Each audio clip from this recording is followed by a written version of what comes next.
जबले माई रहे लिए दुनिया में तबले माई के महत्व ना बुझा माई उ शख्स हुई जेकरा कोख से भगवान के भी जन्म लेवे के पड़ल।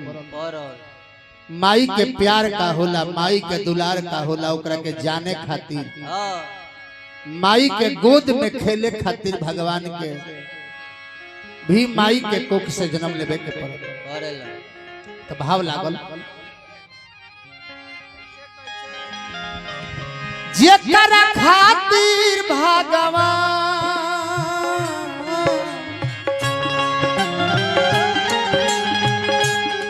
बन के अइले कृष्ण राम, जेकरा खातिर भगवान बन के अइले कृष्ण राम, जेकरा खातिर भगवान बन के अइले कृष्ण राम। उनका दूधवा जैसन, उनका दूधवा जैसन कवनो मिठाई नहीं थे। अशोक भैया बाटे उया भागा जकरा माई नहीं थे,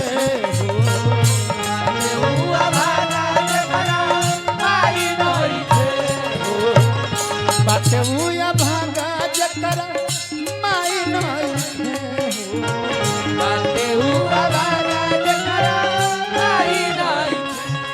जकरा खातिर भगवान बन के अइले कृष्ण राम, जकरा खातिर भगवान बन के अइले कृष्ण राम। उनका दूधवा जैसन कवनो मिठाई नहीं थे।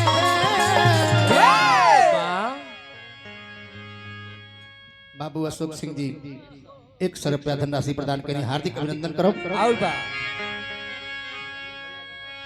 अनिल भैया की ओर से भी हजारों हजार रुपए के पुरस्कार मिलल, हार्दिक अभिनंदन करो। तब बाटे उया भागा जकरा माई नहीं थे,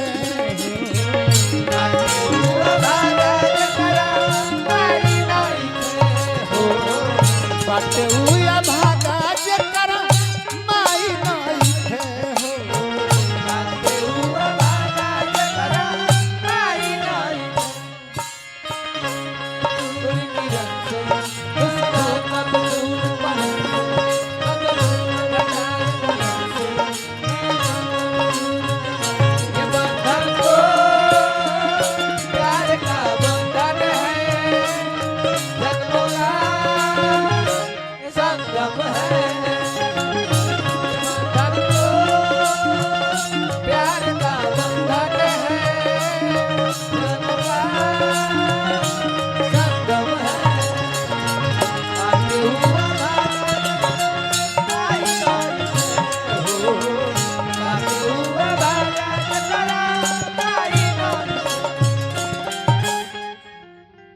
माई का हो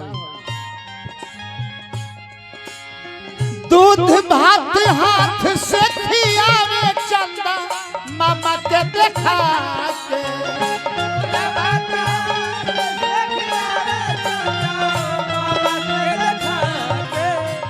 दूध भात हाथ से खियावे चंदा मामा के देखा के,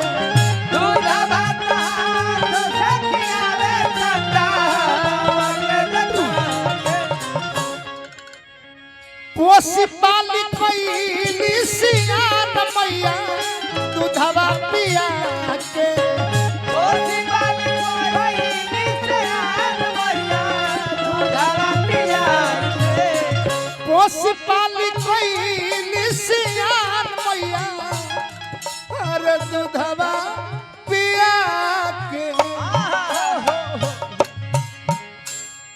उनका चरा जैसन, उनका चरा जैसन कवनो राजाई नहीं थे। माई रे जेकर फरमाइश लख अरुण भैया तरफ से, नमवा भैया के अरुण भैया के फरमाइश बा 200 रुपया का धनराशि प्रदान के लिए बनी, हार्दिक अभिनंदन करो। लड़का सुतल होखे रजाई ओढ़ले होखे माई लगे ना होखे तब लड़का के सर्दी खांसी हो जाएगी। माई अपना सीना से साट के आंचल ओढ़ा के अपना सीना से साट के सुताली है। कोई कोई गो रजाई के गर्मी आ जाए। उनका अचरा जैसन कवनो रजाई नहीं थे बटुआ भागा जकरा माई नहीं थे। बटुआ भागा जकरा माई नहीं थे। बटुआ भागा जकरा माई नहीं थे। बटुआ भागा जकरा माई नहीं थे। सपन से जाना भर द्वार सर्व सुंदर है अपना भर द्वार।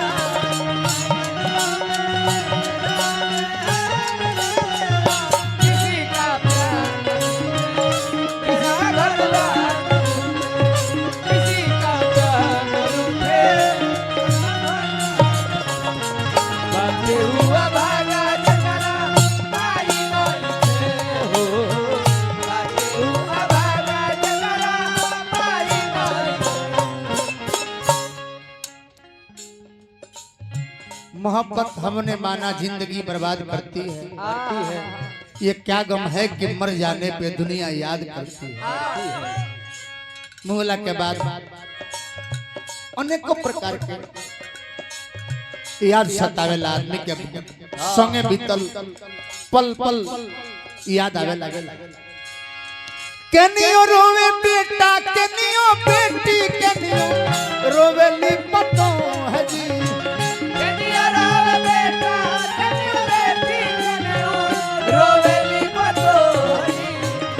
कि अब लुटाई हमनी पर्यापन भरल छो है जी। के हो लुटाई हम भरल छोही। केनियो रोवे बेटा केनियो बेटी केनियो रोवेली पतो है जी। कि अब लुटाई हमनी पर्यापन भरल छो है जी। बेटा बेटी पतो जी। बाबू अरुण सिंह जी 200 रुपया का धनराशि प्रदान करें। हम आग्रह करब रउआ सब तो रात भर रुपया देनी जितना देनी उतना अपना अपना पत्नी के नाम पर भी अपना अपना पत्नी के नाम पर भी कुछ दान रउआ सब है। यदि वहाँ सब जागल होखी तो वहाँ के हाथ से छुआ के आ दे देला के काम बा। आ यदि नहीं जागल तो सिर्फ नाम पर पत्नी के वो माता जी के अंतिम विदाई। सहोदर भाई जैसन सहोदर भाई जैसन दोसर केहू भाई नहीं थे। पैसा ली माई रे।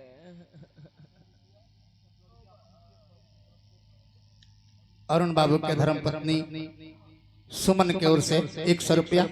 अब बबुआ अनिकेत के तरफ से 51 रुपया का धनराशि प्रदान हुई। क्या बात है। हार्दिक अभिनंदन करो। तो सहोदर भाई जैसन दोसर केहू भाई नहीं थे। तब बाटे उया भागा जकरा बाटे उया भागा जकरा माई नहीं थे। बाटे